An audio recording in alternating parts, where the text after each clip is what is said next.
Well, hello and good morning or good afternoon to everyone, depending on where you are in the world.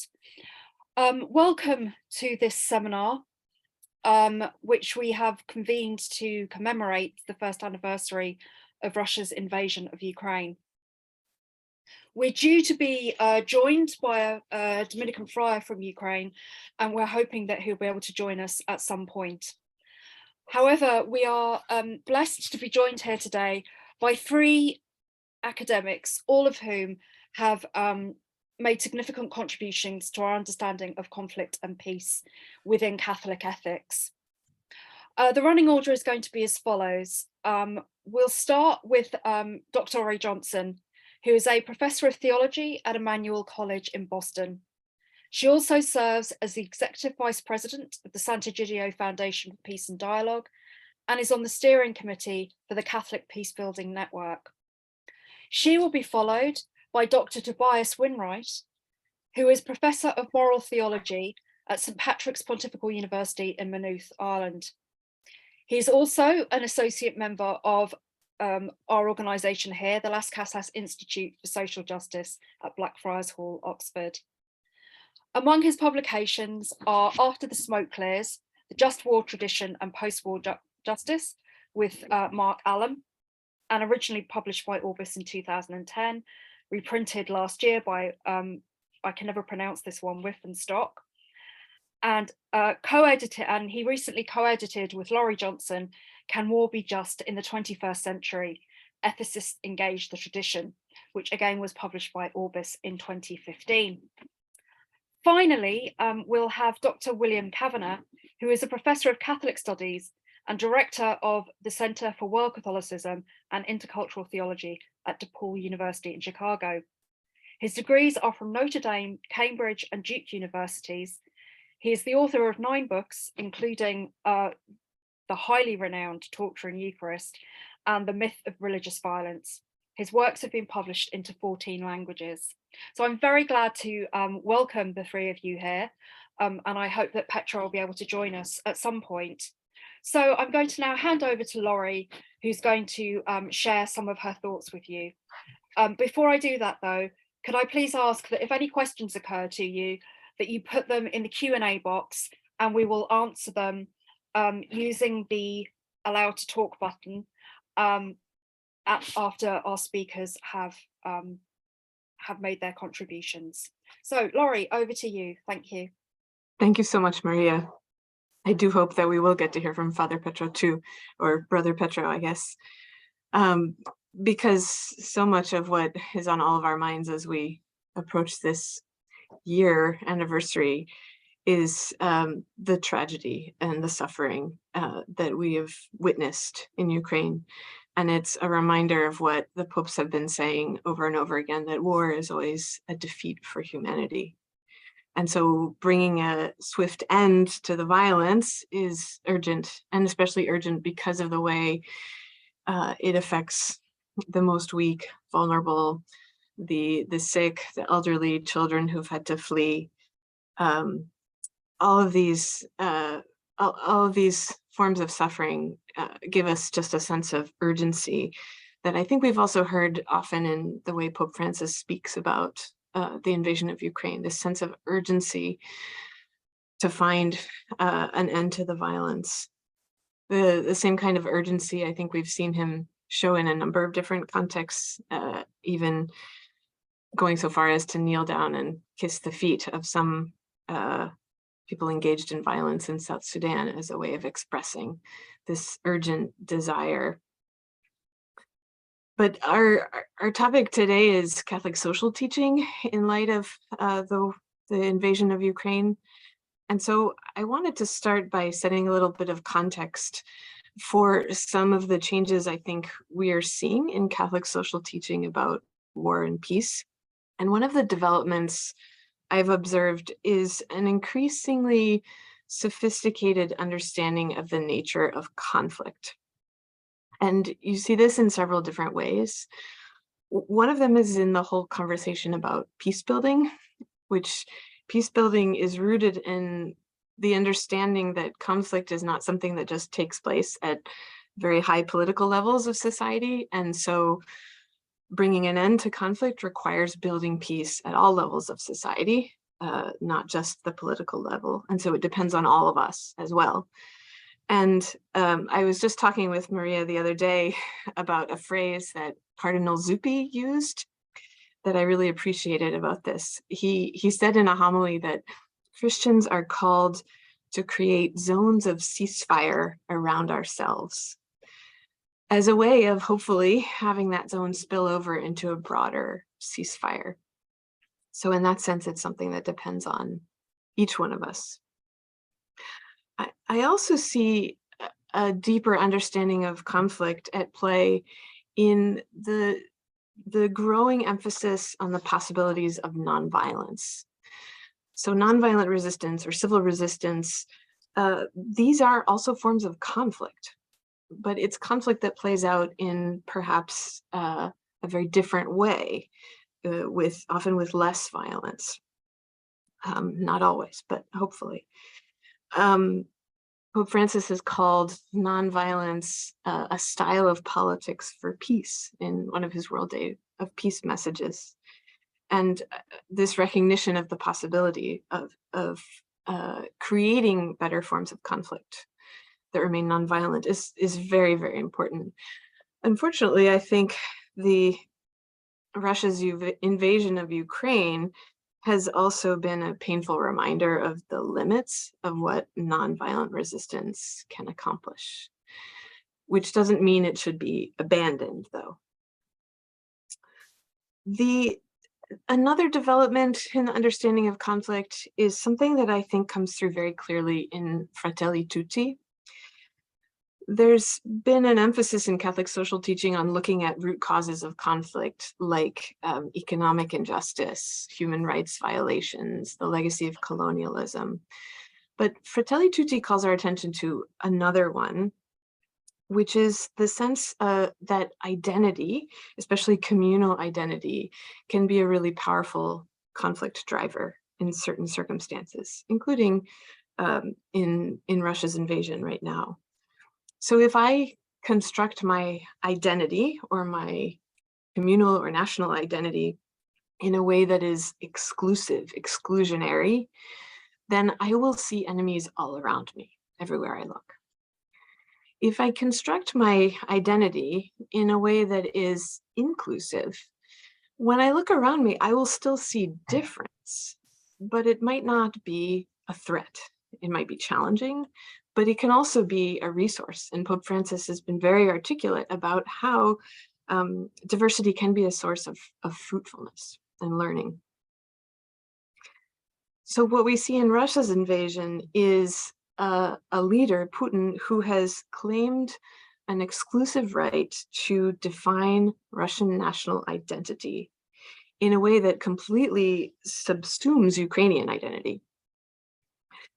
And there are a number of aspects to this, but one component that I find really troubling that comes up in nationalist rhetoric from Putin and also from Patriarch Kirill is that there's this claim to be defending Christian values. And this is a really, I think, concerning reminder of the dangers of Christian nationalism. One of the primary markers that they see for Christian values is a rejection of civil rights for gay people. And we saw this immediately after the invasion when Patriarch Kirill gave just a jaw-dropping sermon in which he said it was necessary to invade Ukraine basically to prevent gay pride parades. So where does this idea come from that a rejection of gay rights is such a central component of Christian identity? And I've just finished reading a really interesting book by Christina Stokel, a German scholar, who has pointed out that homosexuality was really not a concern that was on the agenda of the Russian Orthodox Church, much less the Russian government, as it emerged after the fall of communism. But then American missionaries and evangelical Christian organizations began to essentially export our culture war to Russia. And you started to see this new kind of rhetoric around Russian national identity emerge that was truly an import. It reminds me a little bit of what Antonio Spadaro spoke about a few years ago when he described what he called an ecumenism of hate being present in the United States. Painful phrase. And I think this is an example, a reminder for Christians in the US to recognize how much we have sometimes exported that ecumenism of hate in a way that, at least right now, is serving as an ideological resource for Putin. So one way that I really hope Catholic social teaching will change in response to the invasion of Ukraine is to be much more full-throated in its advocacy for the human dignity of LGBTQ persons all over the world. This question of how we construct our identity, national identity or personal identity, is of course really closely connected to memory. And the invasion of Ukraine, I think, is a symptom of Putin's denial of historical reality, of memory. And it's not a coincidence that just 2 months before the invasion, Russian courts ordered the dissolution of the Russian human rights organization Memorial, which has then very recently won the Nobel Peace Prize, together with the Ukrainian Center for Civil Liberties and Alex Bialyatsky, a Belarusian activist. So, of course, this was going to happen right before the invasion because Memorial's mission was to document the human rights abuses, initially under Stalin, but then also in the countries of the former Soviet Union after the fall of the Soviet Union, to read aloud the names of people who have died at the hands of the Soviet and then the Russian regime in places like Chechnya. And by remembering these names, trying to restore some dignity to the victims and acknowledge the grief of the people who've lost them. I was really struck by an interview recently given by one of the co-founders of Memorial, Elena Zemkina, who, Zemkova, sorry. She was asked, what do you think about what President Putin has done in invading Ukraine? Obviously, an important question, but her response was interesting. She said, look, I don't think about Putin. I'm not interested in him. What I'm thinking about is how many generations of Russians will need to pay for what he did. So here's somebody who really understands the weight of history, the weight of memory, and the need to take responsibility for it. And I think this is especially important right now when a lot of countries, including my own, are guilty of wanting to deny ugly parts of our past and to evade responsibility by doing that. And I think the Catholic Church also has a great deal of ugliness, particularly related to sexual abuse, of course, that we're really just beginning to remember and to acknowledge. And so for that reason, I think it's important for Catholic social teaching going forward to really attend to what one theologian, Megan McCabe, has called ethical memory.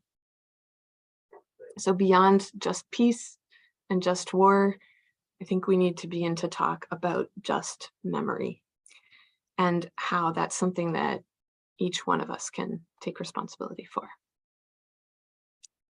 Thank you, Maria. Thank you very much, Laurie. I'm now going to hand over to Tobias Winwright to follow Laurie's excellent intervention. Thank you, Maria, and thank you, Laurie, for your words. Very, very profound and moving and provocative. I'm going to pick up where you left off with this just memory and go back to just war and pacifism, nonviolence, because in my experience, even teaching here at St. Patrick's this past year, I taught a graduate level seminar to postgraduate students from all over the world, including most from Africa and South America. And these were mostly priests already, and none of them had ever heard of just war theory or pacifism, nonviolence. And all this was new to them. which was surprising to me, fellow Catholics who are already priests in the global South saying that this was all completely new to them. And I'm just wondering, many people still have yet to learn these things. And then in my own country, United States, but even here in Ireland, if just war theory has been circulating in the past and pacifism, nonviolence, I'm not so sure that these are really remembered. And if so, they're only remembered in fragments. This year, as many people know, is the 60th anniversary of John the 23rd's encyclical Pacem in Terris. And the war in Ukraine has reminded us of the continuing threat and reality also of, unfortunately, bellum in terris. Pope Francis has remarked numerous times that a third world war is being fought piecemeal, not only in Ukraine, but Syria, Myanmar, and elsewhere in Africa. And he refers to the people of Ukraine as being martyred by the Russian aggression. This year is also the 40th anniversary of the United States Catholic Bishops' 1983 pastoral letter, The Challenge of Peace, which addressed the nuclear threat at the height of the Cold War. The bishops drew from the moral tradition and developed it to help Catholics, they said, form their consciences and to contribute to the public policy debate about the morality of war. As Lori said, just war language tends to focus on policy, politics, government, but the bishops in 1983, they not only wanted to contribute to that debate, but they thought that individual Catholics at all levels, from pews to pulpit, everywhere, should be informed by the moral tradition on war and peace. Not only the just war tradition, but also as they acknowledge in and affirm in this document, like Vatican II's Gaudium et Spes, the importance of nonviolent approaches to the ethics of war and peace. Indeed, the Challenge of Peace, I think, was a watershed document. And unfortunately, it's been forgotten. And I think it needs to be remembered. It contributed to further developments in a trajectory of the tradition of Roman Catholic approaches to the ethics of war and peace. The late Drew Christensen, SJ, once described the Catholic moral tradition of war and peace as having become more stringent in its application of just war thinking and more accepting of nonviolent alternatives even by the state. He saw the Catholic teaching as evolving as a composite of nonviolent and just war elements. And as Lisa Sol Cahill's recent work has emphasized, ethicists from both just war camps as well as pacifist nonviolence camps are shifting their attention towards seeking and sustaining just peace through practices of peacemaking and peace building. Now, back in April 2016, there was an appeal to the Catholic Church to recommit to the centrality of gospel nonviolence. And in the last several years, Cahill has noted that the pacifist traction has actually gained even considerable sway and has even had influence on, as was mentioned earlier, a World Day Peace message by Pope Francis, and in many remarks and statements by the Pope. Now, yet a number of Catholic moral theologians, such as Thomas Massaro, see a margin of ambiguity in Francis's and the Church's current stance on nonviolence and the use of armed force. And Massimo Fagioli has observed that the Russia's war in Ukraine has really made this notion of ambiguity, a margin of ambiguity in the Church's teaching on and thinking on war and peace more pronounced, leading many people to wonder, has the Church become totally nonviolent, or is there any room for just war theory and the justified armed defense of one's nation against aggression, such as Russia is doing and Ukraine is defending? So this war has prompted a reconsideration, I think, of the movement towards nonviolence. As one person has asked, David DeCoste, in the face of overwhelming odds, Ukrainians have fought back. What are the implications of their decision to engage in a war of self-defense for the current debate within Catholicism over the rejection of just war theory in favor of Christian nonviolence? The Ukraine-Russia war has forced Catholic theologians and ethicists to ask whether perhaps we have acted prematurely in relegating just war theory to the margins, or even supplanting it with nonviolence and pacifism. Indeed, Michael Sean Winters at National Catholic Reporter has suggested that the most, quote, the most significant intellectual development in the life of the church this year was the emphatic reinstatement of just war theory as the principal Catholic moral approach to violence, end of quote. I think he has overstated it, but I do think that he's accurate, at least when he says that many Catholic ethicists and theologians have revisited just war theory. Not all have actually relinquished it in the first place, but many have revisited it and have been applying it over the last year as they've sought to address and evaluate what is going on in Ukraine after Russia's invasion a year ago. Indeed, in the past year, I have examined many essays, and my students did too, by just war thinkers. Most of the debate the last couple of decades amongst Catholic ethicists and theologians has actually not been between just war and pacifism. In my experience, it's actually been more amongst different just war ethicists and theologians within Catholicism. And some, Lisa Cahill identifies as kind of more lenient with regard to the use of force, more open to military ventures, and then others are more stringent and more restrictive in their application of just war theory. And the debate has been more amongst them rather than just war versus pacifism. But ever since the 2016 appeal, with all of just war being seen as something maybe that we should set aside and jettison, there has come to be more of a debate between just war and pacifism. Although in the last year, it's been the writings I've seen about Ukraine, the thinkers from George Weigel to Jerry Beyer to Anna Flerke-Scheid, many Catholic ethicists that I've been reading haven't really been debating with pacifists, but have been trying to apply the criteria of just war to this war. And pretty much unanimously, everyone sees that Russia has no just cause, even if there's many levels of guilt and no one's perfect. There's no one that's perfectly just, and the West may have some responsibility and bear some blame for what has happened. It is still clear at the end of the day that nothing justified Russia's attack and invasion into Ukraine on February 24, 2022. Whatever the just causes that Putin claimed, none of them justified what has happened. And all are in agreement that, if anything, Russia's forces have been violating the in bello criteria of discrimination and proportionality.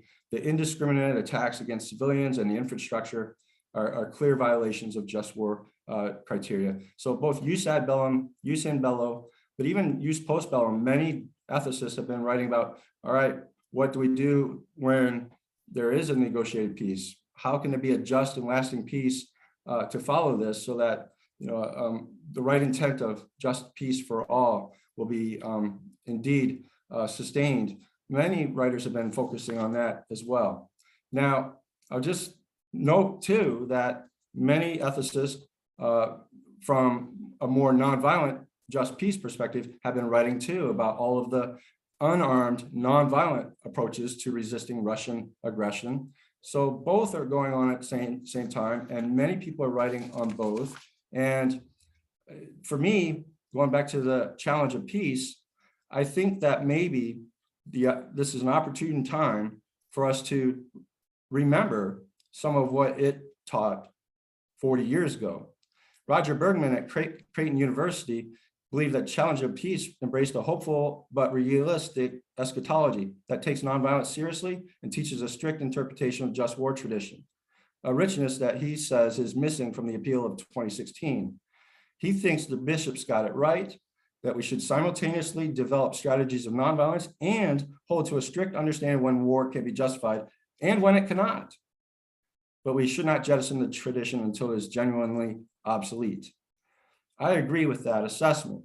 And I think that returning to the bishop's understanding of nonviolence and just war as being complementary, in recognizing that both seek to make and build a just peace, that is where we need to go in the future. In fact, this is something going back to that World Day of Peace message 2017 on nonviolence by Pope Francis. Pope Francis actually said, quote, peace building through active nonviolence is the natural and necessary complement to the church's continuing efforts to limit the use of force by the application of moral norms. Those moral norms are what we traditionally call the just war norms. Pacifist ethicist William O'Neill, S.J., argues that pacifists and just war Catholics bear a family resemblance, though differences remain, especially when contrasted from the dominant secular interpretation of just war, more beholden to Hobbes and Machiavelli than to Augustine and Aquinas. O'Neill encourages proponents of both not to condemn, but to learn from each other and to work together. I believe that this form of peace building that builds on both approaches is the way forward, and that the time is ripe for us to hope for complementary and perhaps maybe an integral effort together to lead towards a just and integral peace in Ukraine. Thank you. Thank you ever so much, Tobias. We're now going to turn to William for the next paper on this topic. Thanks, Maria. Thanks for the invitation to be here, and thanks to Lori and Tobias for your comments. I think you've opened up some good avenues for conversation, and I think in a lot of ways our presentations are going to complement each other. My news feed knows what kinds of stories I like. I'm constantly getting retired Russian general says Putin is leading Russia to defeat, and Russia just lost one of its most advanced weapon systems, and so on. For a little while, I was getting pro-Russian stories from the Hindustan Times. I don't know how, I must have clicked on the wrong thing, but now it's all good news. And I find myself cheering Ukraine's armed forces as they inflict casualties on the Russians. This war is, as Leon Fink and others have argued, a good war, the goodest since World War II.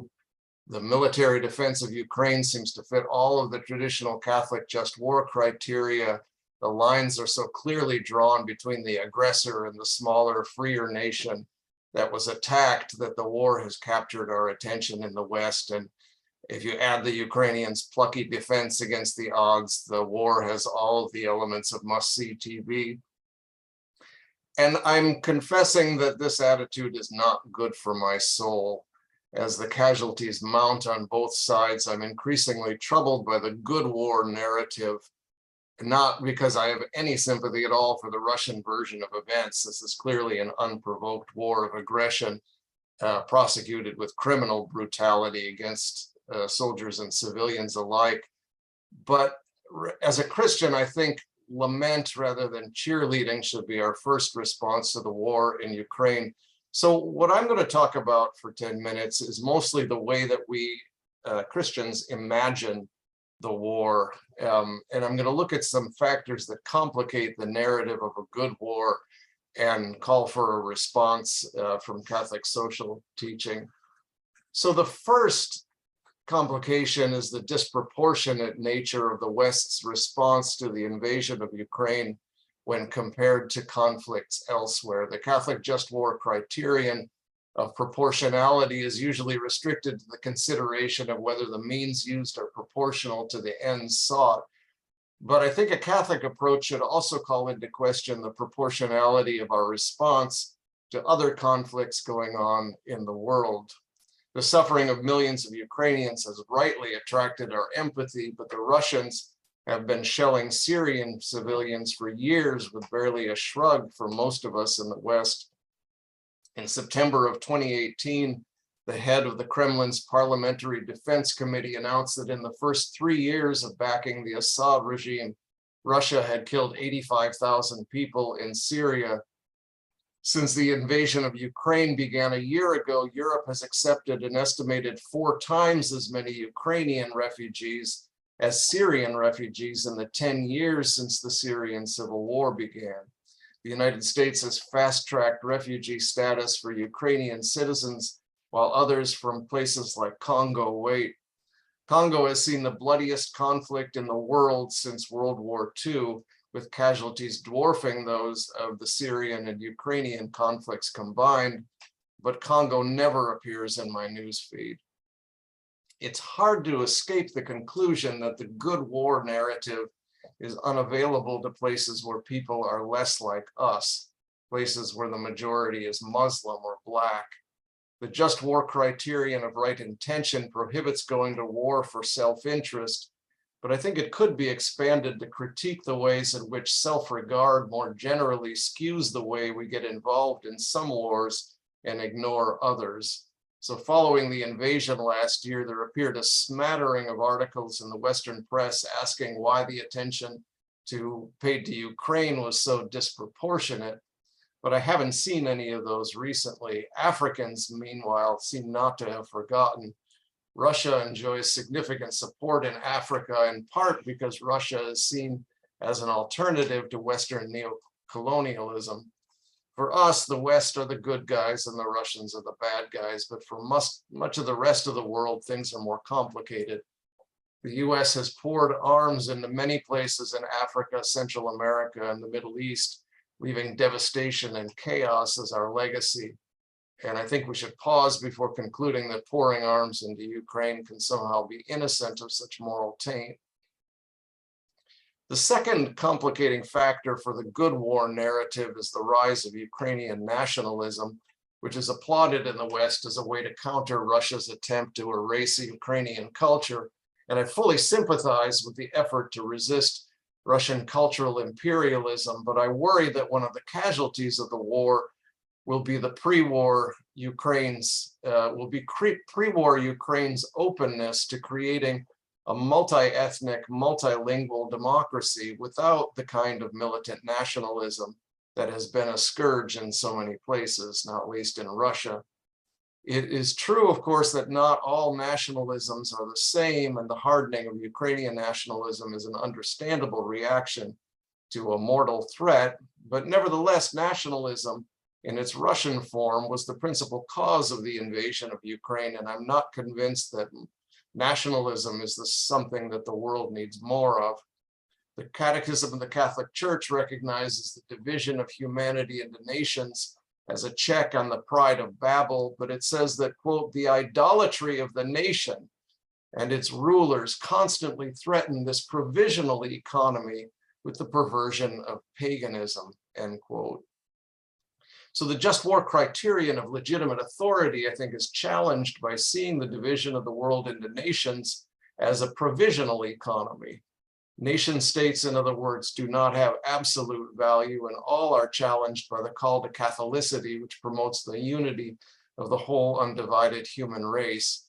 Defending the borders of that Ukraine has had since 1991 is not an absolute value.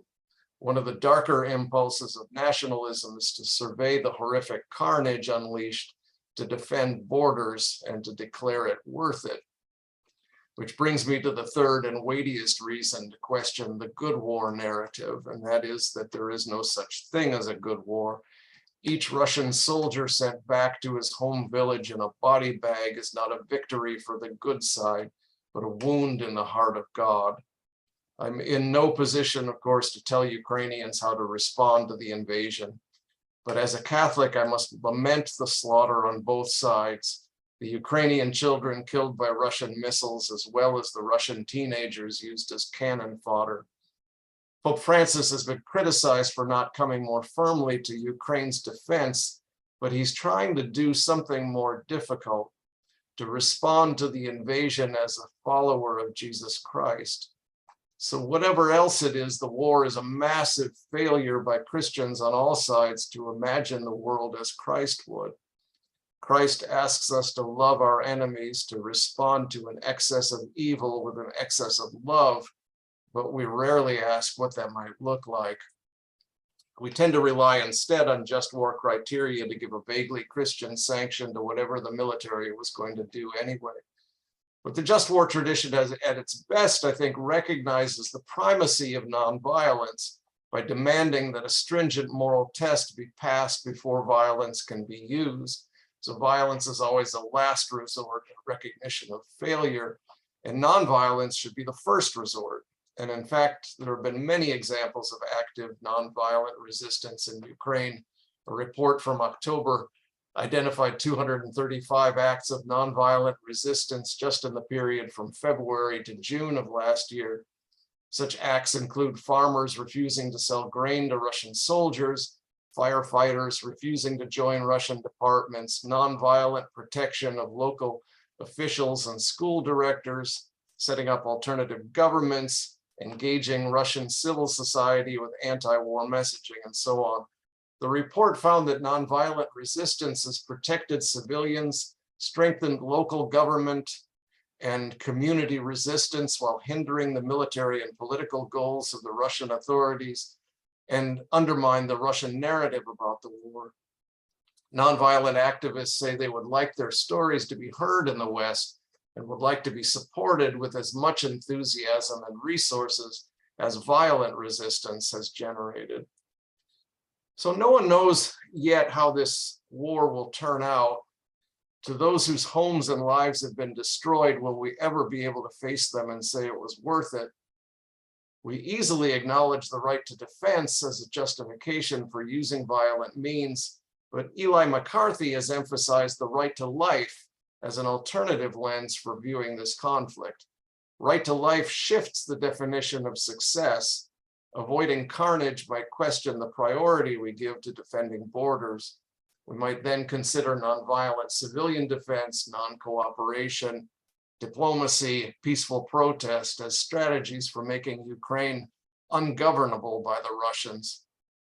As Pope Francis has pointed out, the Russian empire of communist regimes fell 30 years ago because of nonviolent protest. Of course, nonviolent resistance cannot be guaranteed effective.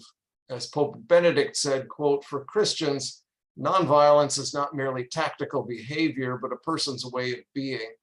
The attitude of one who is so convinced of God's love and power that he or she is not afraid to tackle evil with the weapons of love and truth alone. Love of one's enemy constitutes the nucleus of the Christian revolution," end quote. In the face of Putin's putatively Christian nationalism, it's hard to imagine the power of Jesus's Christian revolution.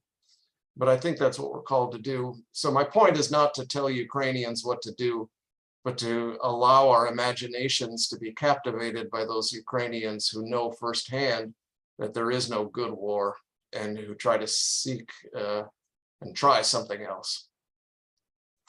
Thanks. Thank you so much, Bill. We're now joined by Reverend Dr. Petro Balog. I hope I've pronounced your name correctly. Thank you. Who is a Dominican friar. He's also a Doctor of Theology, Director and Professor of the St. Thomas Aquinas Institute of Religious Sciences, Director of Dominican Publishing House in Kiev, Kairos. He's the Director, Editor and Publicist of the Ukrainian monthly online platform Verbum, which is excellent. And also he's the Prior of the Dominican Convent in Kiev. And he's now going to speak to us about the situation in Ukraine. Thank you. Thank you, and hello to everyone. The project Verbum is supported by Templeton Foundation from Oxford, so it's we have the connection. Excuse me for my English. I try to speak English. So, and I would like to speak not about war, but about society in Ukraine during or after 1 year in this full scale of invasion. Maybe it would be better to present this share screen. Can I? Okay. Can you? If you can see. This is comprehensive study about how the war changed me and the country. So I think this study has connection with justice and peace. It's prepared some Ukrainian research center. And first of all, about political changes. People's memories of February 24, 2022 speak of shock, confusion, uncertainty, and unpreparedness. Despite this, today, a year after the full-scale invasion, the belief in victory is 95%. While in January 2022, it was 56%. The majority believe that victory will take at least 6 months or more. In my opinion, it will be in 1, 2, or 3 years, but this is statistics. There has been a significant increase in public self-esteem.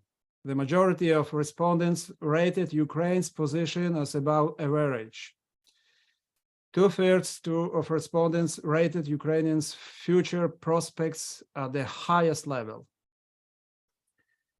The main emotion that respondents feel when thinking about Ukraine is pride. As a result of the full-scale invasion and the heroic resistance of the Ukrainian people, this figure has more than doubled from 34 to 75%. There have also been changes in national self-identification. The vast majority of respondents identify themselves as citizens of Ukraine. Compared to 2022, the figure increased from 76 to 94. Half identified themselves as Europeans. During the year of war, 22% of Ukrainians switched to using the Ukrainian language more often. As you know, in Ukraine, the majority were speaking in Russian. Now, it's maybe Ukrainian is more hearing in the streets than Russians. Assessing the financial situation at the end of 2022, 2/3 of respondents report a deterioration of their financial situation, while 1/3 report to no changes. At the same time, almost 40% have increased confidence in the future. The priorities for the country's recovery are the restoration of business and jobs and the repair of the image of, as most Ukrainians want jobs, not social assistance. Ukraine is going through a difficult period of its development, rethinking its role in history. In general, the war has contributed to an increase in public confidence in state institutions. Confidence in the armed forces of Ukraine has increased from 65 to 97%, and in the president from 36 to 90%. Before it was comic artist, now it's president. One of the direct consequences of the Russian invasion was the growth of Euro-Atlantic sentiment among Ukrainians, which is at a record high in the country's history. Today, 87% support Ukrainians' accession to the European Union, and 86% support NATO. While in 2021, most citizens had a negative image of the state, now more than half say that they have a distinctly or moderately positive image. Illustrative in this regard is the indicator of the country's correct direction, which is recorded in the history of measurements based on high confidence in the country's military and political leadership, belief in our victory, significant growth in self-esteem and pride in the country, as well as the realization of the people's desire for Euro-Atlantic integration. Now, very important also, I think, psycho-emotional changes and adaptation to war. Since the beginning of the full-scale invasion, society has demonstrated a high level of resilience, with the index value decreasing minimally. About 8% believe that they have serious disorders that greatly affects their lives.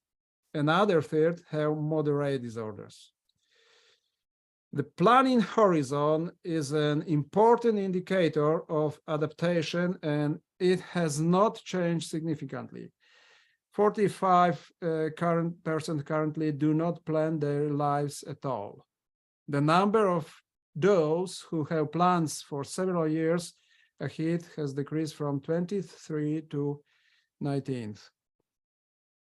At present, negative emotions are more pronounced than positive ones, which means that sadness and anger outweigh joy and inspiration, with fear and disappointment in between.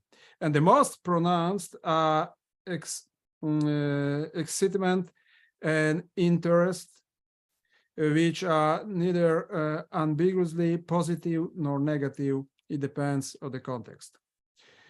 Over the year, the feeling of self-love has decreased, but love for others has increased. The tendency of affiliation, the desire to be with others, has been triggered. The individual is inferior to be collective. Ukrainians are almost as inclined to self-restrictions as they were 6 months ago. More than half believe that they should limit themselves significantly in entertainment and shopping, and 37% tend to think that they should try to live a full life. At the beginning of the full-scale invasion, 44% of Ukrainians had to be temporarily separated from their families. A year later, only 21% of them did. The majority of those who had to be separated from their families passed the test, and 20% of them even improved their relationships. 83% believe that we should be careful with people, while in 2020, the number was only 54%.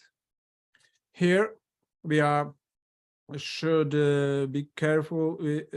Here we are talking about trust and a basic value as trust in the world, which had been undermined or destroyed by the war.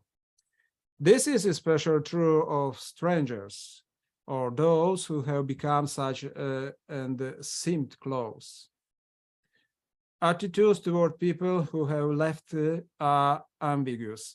Women with children are most tolerated, while men of military age are most negatively viewed. And the last part, socioeconomic changes in Ukraine. Despite the full-scale invasion, Ukrainians remain a human and tolerant society, and support for the death penalty has dropped from 52% to 42%. At the same time, the level of tolerance in society increased during the war. Positive and neutral attitudes toward the LGBT community increased from 53 to 64%. And the attitude toward people who do not want to have children, child-free, increased from 57 to 67%. Yes, for the Catholic Church, it's not some positive increasing, but it is a statistic during after 1 year of war. During the year of war, faith in God has somewhat decreased also. The percentage of those who do not doubt his existence has changed from 60% to 55%. Generally accepted norms and values have become more defined, so anomalous moods no longer dominate. The number of those with anomalous state of demoralization has decreased from 72% to 48%. The biggest change has been in the understanding of what rules to follow and what to believe in today. The war resulted in the loss of jobs for at least a third of the working population, with a particularly difficult situation for IDPs and residents of the war zones. Half of them lost their jobs. Even of those who were able to continue working during the war, half of them still experienced a reduction in their salaries. The situation with jobs was most difficult in the first month of the war, but later people started to return to work. Also, after a sharp decline in the number of people willing to start their own business at the beginning of the war, the number is gradually recovering. The main strategy for dealing with a reduction in income remains the search for an additional source of income. Many people started looking for a second job during the war or started working more. However, not everyone has the ability to control their income, and this is especially difficult for the elderly. The majority of citizens have suffered direct or indirect consequences of the full-scale invasion, with only 14% not suffering any losses. Residents of the eastern region suffered the most losses, with more than half of them having to flee their homes. Despite the positive changes in society, optimism, and absolute faith in victory, the war continues to inflict irreparable damage of Ukrainians and take away their most valuable possessions. Over the past 6 months, the number of those who have lost relatives has almost doubled, from 9 to 70%, and as has the number of those who loved ones have been injured, from 8 to 13%. At the same time, there has been an increase in the number of those who report a deterioration of their health, from 22 to 33%, as well as the decrease in the number of those who report a loss of income. And this is a report, and this is an explanation of all this. As you can see, to what extent are you sure that Ukraine will be able to beat a Russian attack? And in the beginning of 2022, it was 56%. Now it's 97, 95%. And how long do you think it will take Ukraine to win the war with Russia? And this is also changed. Now it's the term is long, not so quick as it was in the beginning. What two emotions you feel thinking about Ukraine? As you can see, pride is in the first place, and sadness after this. pride, sadness, joy, interest, fear, anger, so on. Self-identification changed, European, and 20%. Okay. What is your native language? Usually a native language is from the birth, but it's changed in Ukraine, nativity language. In 2012, 57% of Ukrainians said that native language is Ukrainian. Now it's 82% of Ukrainians. And Russian was 42, now it's 14. Financial situation,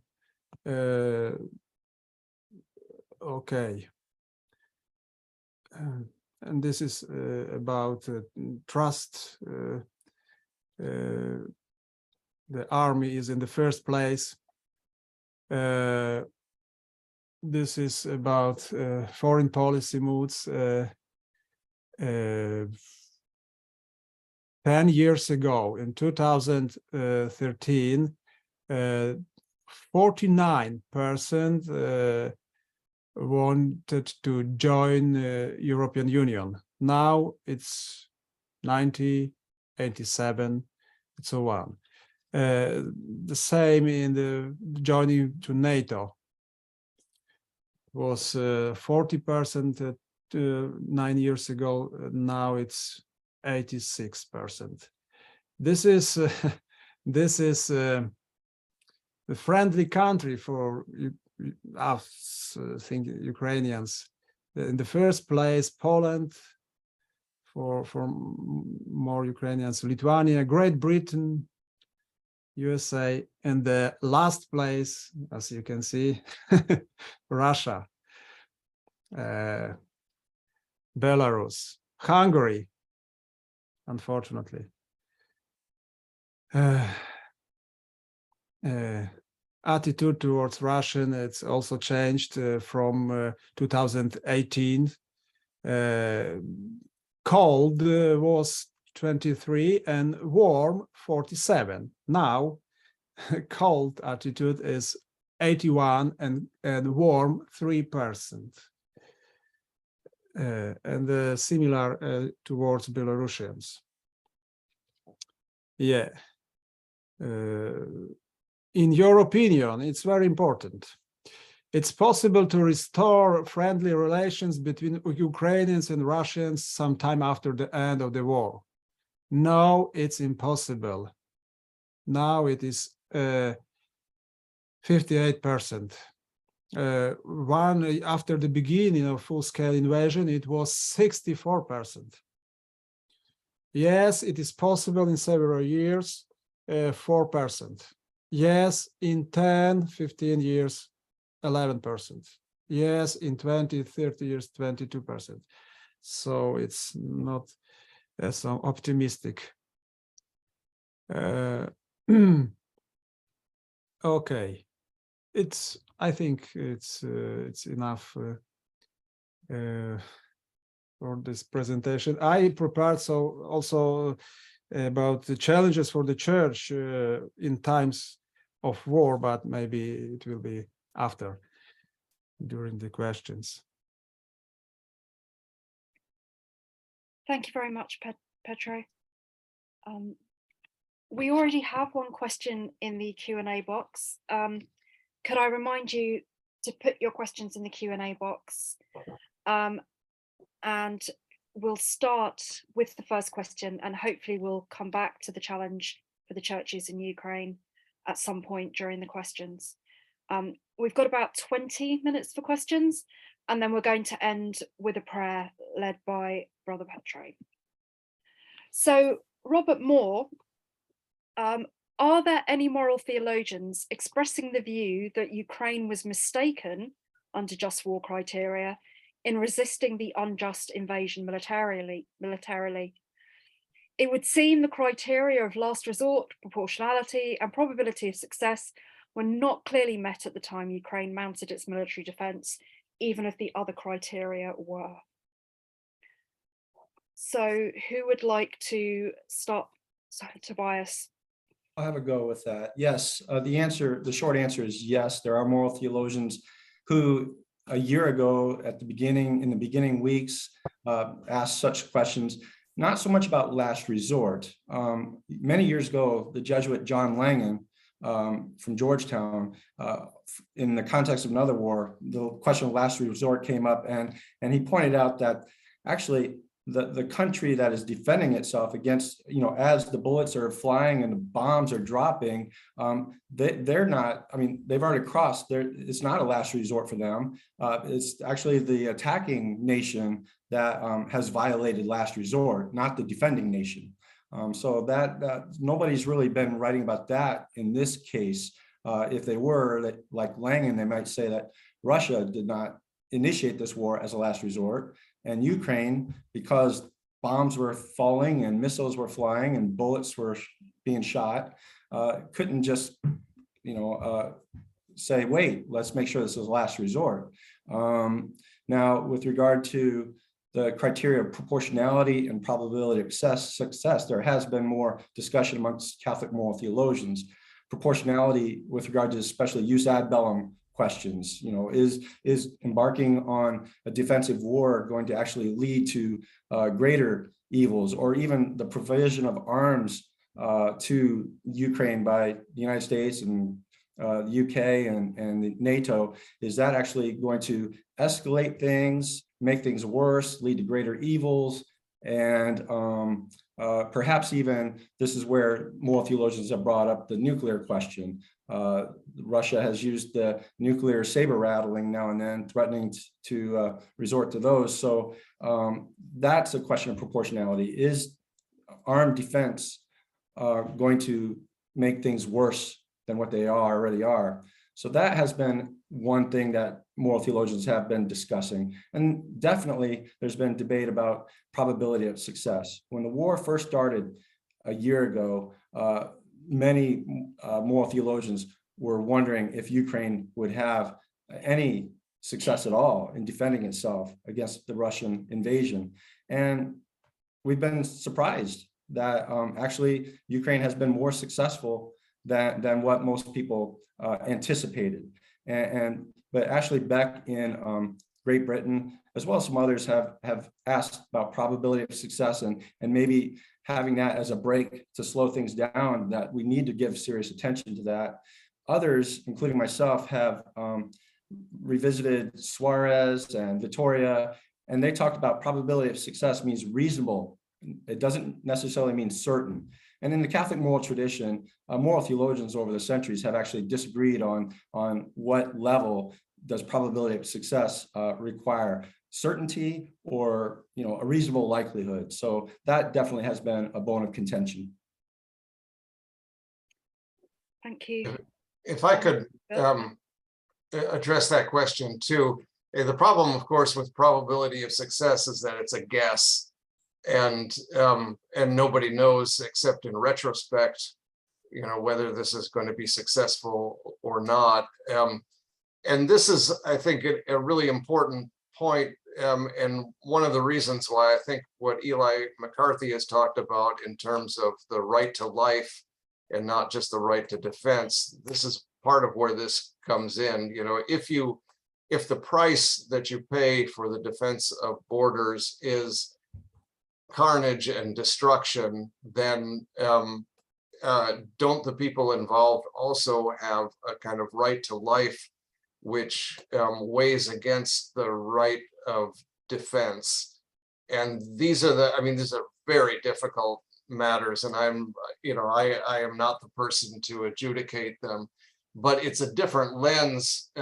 So you can be justified in defending against an unjust aggressor, but the price could be so high that to declare that it was worth it, especially if Russia ends up achieving their goals anyway after years of war and annexes, the eastern part of the country and so on. The question of whether or not it was worth it is a very difficult question. So I think it's important at least to consider not just whether or not people are justified in defending themselves against unjust aggression, but also whether or not people are justified in taking this question of the right to life and the right to safety into account as well.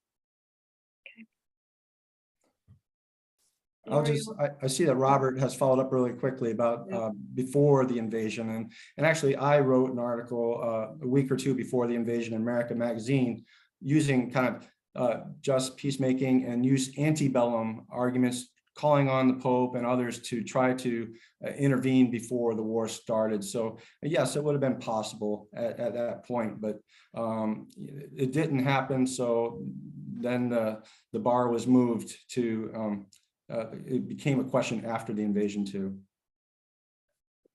Can I just add that I think this is also an example of why any kind of assessment like this needs to be made by people close to the situation, because while there's certainly some things about Ukrainian resistance that have come as quite a surprise to everybody, I don't think anyone in the world really expected a television comedian to become such a remarkable leader.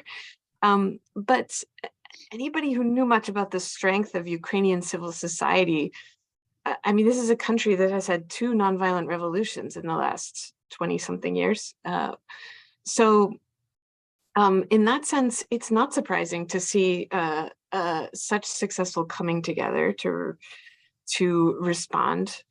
But it also, to me, raises the question, if Ukraine couldn't use nonviolent resistance to resist Russia, despite having this incredible tradition of nonviolent resistance, then I think we have to acknowledge the limits of its possibilities. Thank you so much, Laurie. Father Pedro, would you, you put an answer in the question box, but would you like to expand on that slightly for us? I responded, if you can see it. And yes, I know about this just war, this term, but I prefer to use just defense, not war. War is in the part of Russia, but in our part is defense. So we have the just defense. Maybe it was the problem for Holy See, this word war. So maybe it would be better to use defense and just defense. And about this question, it would seem the criteria of the last resort, proportionality and probability of success. Yes, if we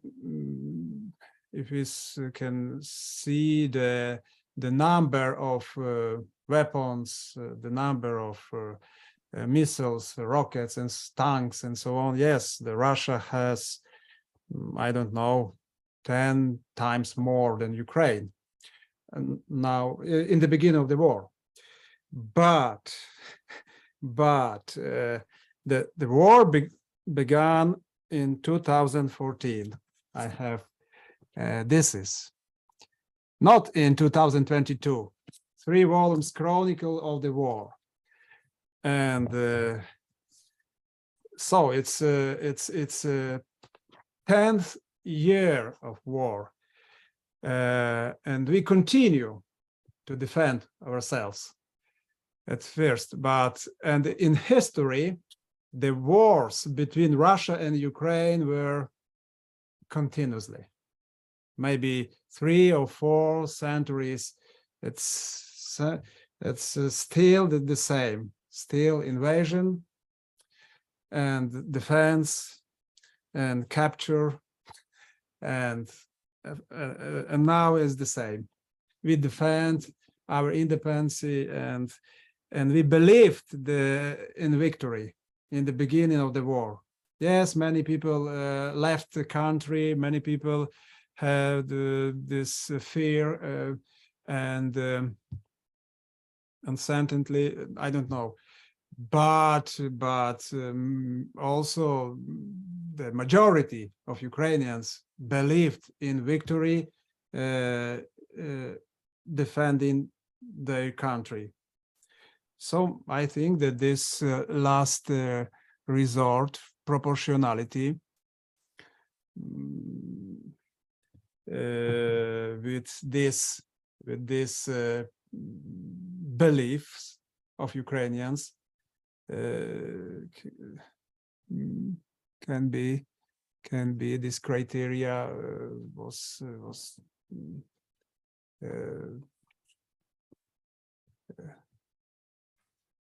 yes, I think it is criteria we had. We are not full. We are not full to defend ourselves when we can see that this enemy is so strong and so big. But we believe that we can defend ourselves with support of the world. Yes, of course. It is possible. Okay, thank you. We'll just move on to the next question very quickly. We've got quite a few questions coming in from Jeremy Faust. And if the other panelists would like to chip in on this as well. How have Ukrainians viewed Pope Francis's response to the war? Has it become more favorable since his comments have become implicitly critical of Russia's conduct? And do these views differ widely between Ukrainian Catholics and Ukrainian Orthodox? Yes. It was the problem in the first months of the war, and some, I don't know, misunderstandings between the Holy See and Ukraine, not Ukrainian government, but Ukrainian people, because Ukrainian people wanted to support also from Holy Father.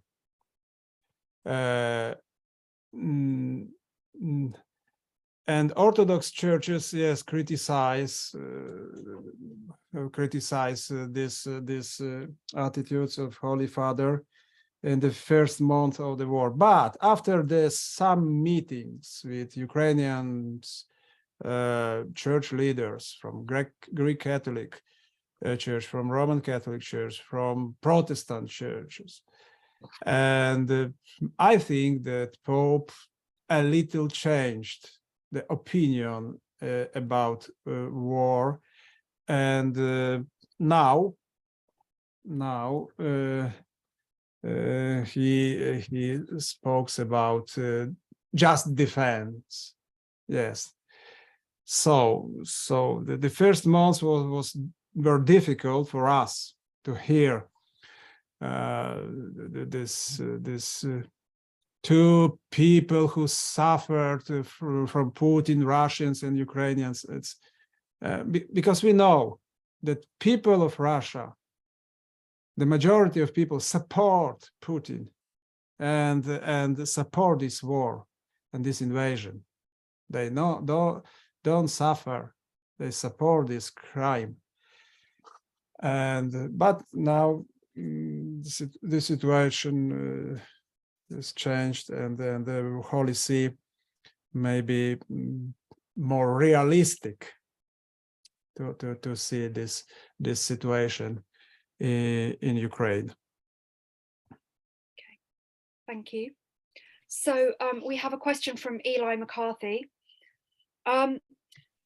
Seems like the Ukrainian war shows the limits of attention, investment and training in nonviolent resistance rather than the limits of nonviolence. We do have a lot of examples of its impact during the war, as William mentioned, yet the focus has mostly been on military strategies, especially from government leaders. And that's kind of to us all. Yeah, I think since I brought this up, maybe I should tackle it first. I am always in favor of much more attention investment in training in nonviolent resistance. And actually, I think Americans would have a lot to learn from being trained by Ukrainians in it. And that's always valuable. I think there are also some really interesting opportunities for nonviolent resistance outside of Ukraine that I would like to see further developed. We have a really unusual situation in that in addition to the millions of Ukrainians that have had to flee, there are also millions of Russians who have left their country for a variety of reasons. But as many Russians have left Russia as left after the Bolshevik Revolution, which is remarkable. So I think a key element of nonviolent resistance is trying to break some of the information bubbles that many of us live in, but especially because of control of the media in Russia, many Russians have experienced. And so I think that means taking advantage of opportunities for dialogue in places like Buenos Aires and Berlin and Boston, where suddenly there are people who are outside of that bubble potentially. So that I'd also love to see investment in. I think there's limits all around, even on the part of those who believed in the justifiability of armed legitimate defense. What Petro said about preferring the language of legitimate defense, I'm with that too. And there's been an evolution of that in Catholic magisterial teaching. So I'm fine with that, although it still uses the reasoning and the principles of just war that we've been using here. But there are limits to go around. But I would just say, one thing, more training can be done for armed resistance too. And it seems like Ukrainian armed forces are doing a much better job complying with the laws of war with regard to their conduct of this war, their treatment of Russian prisoners, things like that, which is vastly different than how Russians who are untrained in these laws of war and the rules of engagement. I mean, there's a huge difference there. So I wouldn't just limit, our attention only to one or the other. But as I was arguing earlier, we've got a lot of people that can do maybe both and. Thank you. And we just have one final question from Vera. And this is for Bill.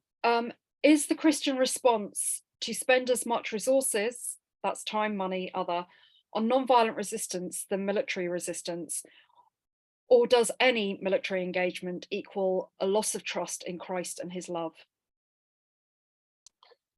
Yeah, I want to echo what's been said about increasing the resources that we spend on nonviolent resistance, and not just the resources, but our imagination, right?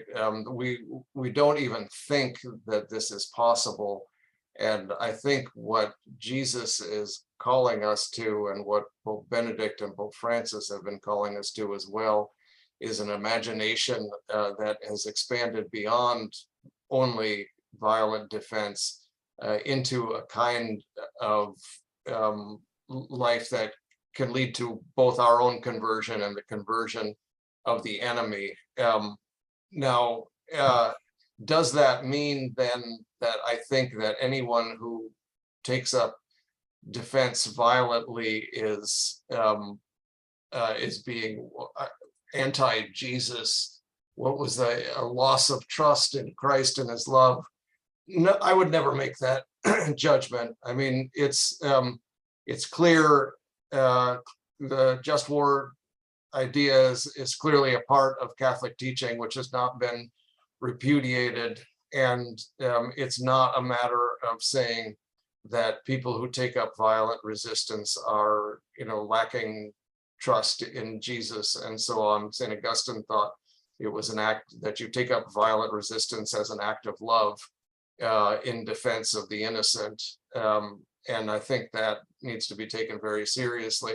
What I would like to do, though, is stop seeing the nonviolent tradition and the just war tradition as being two mutually exclusive and opposed ideas that are constantly, debating each other and fighting against one another and trying to gain adherence to one or the other. I see them rather as concentric circles. And I think the just war tradition at its best recognizes that the center of the tradition is nonviolence. And that is the first resort. It's what Jesus says, love your enemies, bless those who persecute you. When one strikes you on one cheek, turn and offer the other. That is the center of the tradition. And then the just war tradition says under certain circumstances in the sinful world that we have, that kind of tragically needs to be expanded into the possibility of violent resistance. But I think if we think of these as concentric circles, then our imagination becomes expanded, that nonviolence is there at the heart of the just war tradition, and it needs to be taken much more seriously than it often is. I would just add, I agree with that. Of course, Bill and I were trained by some of the same teachers, so it might not be surprising, but I would just say, as a former police officer, and I also did some training with the military, I've just found myself imagining the last year, if I were in Ukraine and fighting with armed force to defend my family and my fellow citizens from the invasion, some of the ways that some of my Catholic fellow theologians have spoken, or even the Pope at first, would have made me feel, even with all the little qualifiers, I'm not judging you, who am I to say anything, but I still feel like I've been kind of, it's implied that I'm less faithful or somehow. So I really appreciate what you just said there, Bill. I like that. Well, our time together is drawing to a close. I'd like to take this opportunity to thank our panelists for such wonderful interventions, and our audience for their excellent questions. And I'm going to ask Father Petro to lead us in a prayer for Ukraine as we are coming to the first anniversary of the invasion of the country. So, Father Petro. The prayer maybe would be the better prayer for peace. Yes. In Ukraine. I can share some prayer, and so we can pray together. Moment.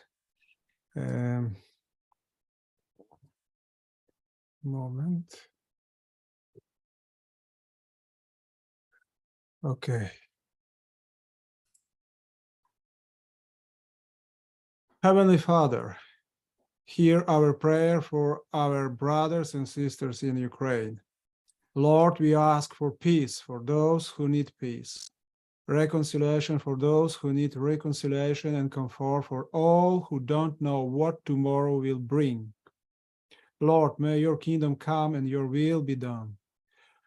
Lord God, we ask for you to be with all, especially children who are suffering as the crisis in Ukraine deteriorates.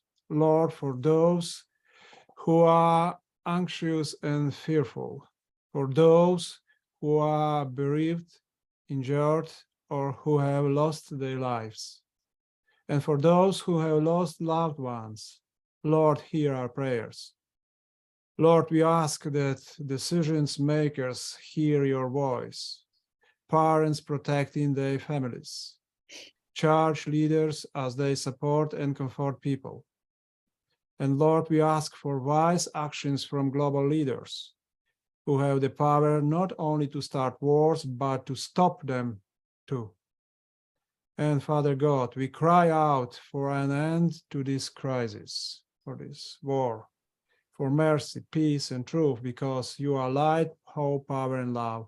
Amen.